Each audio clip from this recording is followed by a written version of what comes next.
भ्रष्टाचार के किन मुद्दों पर राहुल गांधी को तलब किया गया है, उन पर थोड़ा विचार करें।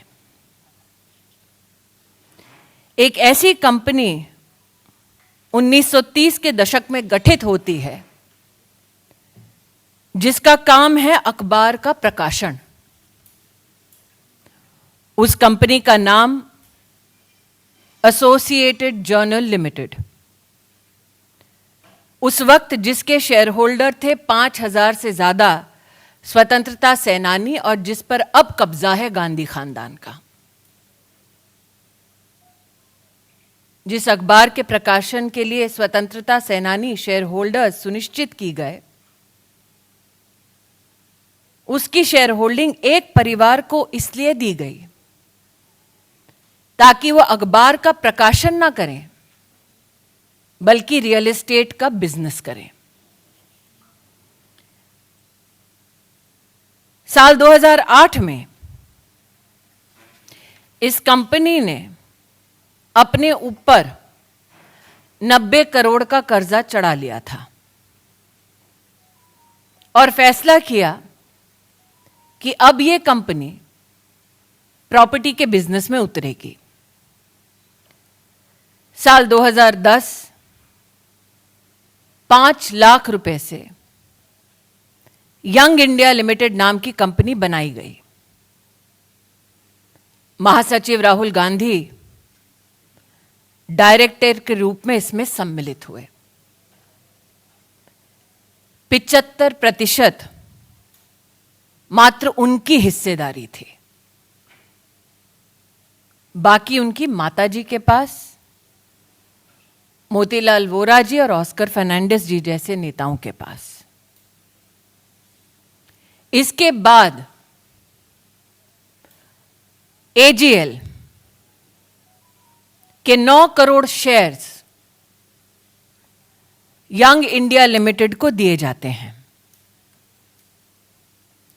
9 करोड़ शेयर्स के साथ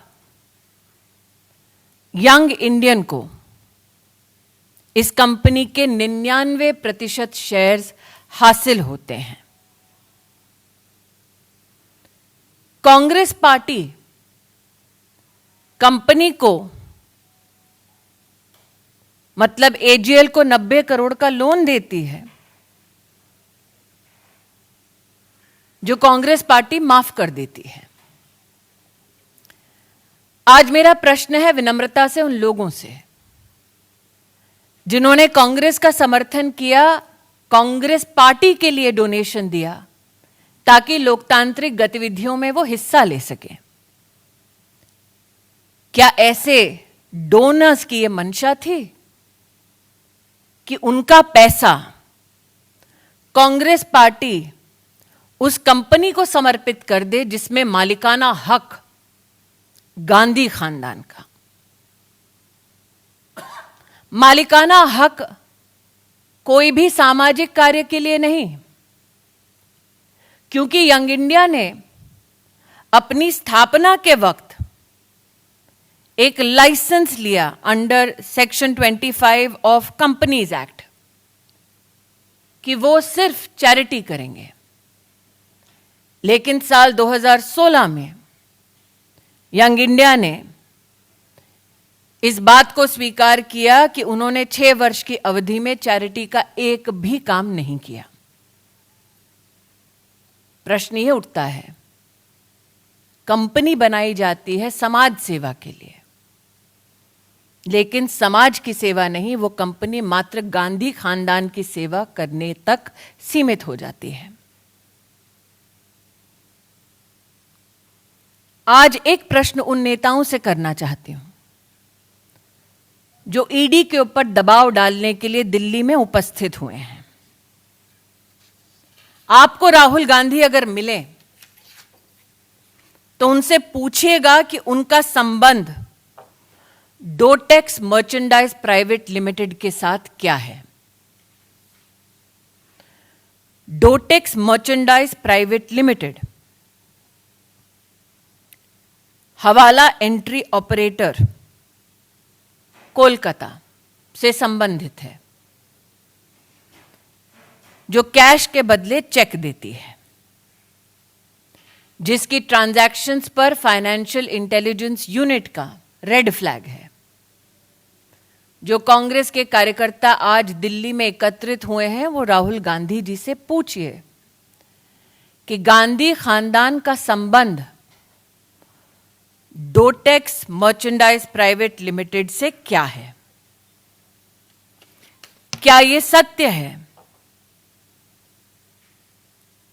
कि डोटेक्स मर्चेंडाइज प्राइवेट लिमिटेड के साथ उन कंपनीज का संबंध है जिसमें मालिकाना हक राहुल गांधी, सोनिया गांधी और जिसका संबंध श्रीमती वाड्रा से है। आज जो लोग इन्वेस्टिगेशन एजेंसीज पर दबाव डालना चाहते हैं, उनका ध्यान आकृष्ट करूंगी दिल्ली हाईकोर्ट के 2019 के एक जजमेंट के वाक्य पर। The entire transaction of transferring shares of AGL to Young India was nothing but a clandestine and surreptitious transfer of the lucrative interest in the premises of Young India. अर्थात AGL के ऊपर राहुल गांधी का, सोनिया जी का मालिकाना हक गैर कानूनी तौर पर संपत्ति पर अधिकार जमाने का एक प्रयास है। इसलिए आज जो गतिरोध कांग्रेस के नेता और कार्यकर्ता राहुल गांधी के बुलावे पर कर रहे हैं, मैं देश को बतलाना चाहूंगी कि यह लोकतंत्र को बचाने का प्रयास नहीं है, गांधी खानदान की 2000 करोड़ की संपत्ति को बचाने का प्रयास है। Ladies and gentlemen, at the clarion call of the Gandhi family, leaders and workers of the Congress party have descended onto the streets of the national capital to pressurize investigating agencies. A gentleman who is out on bail seeks to pressurize an investigating agency which seeks to unravel the corruption of the Gandhi family. Never before has such a blatant attempt been made by one political family to hold investigative agencies to ransom. Never before has a political family been so desirous of protecting their ill-gotten gains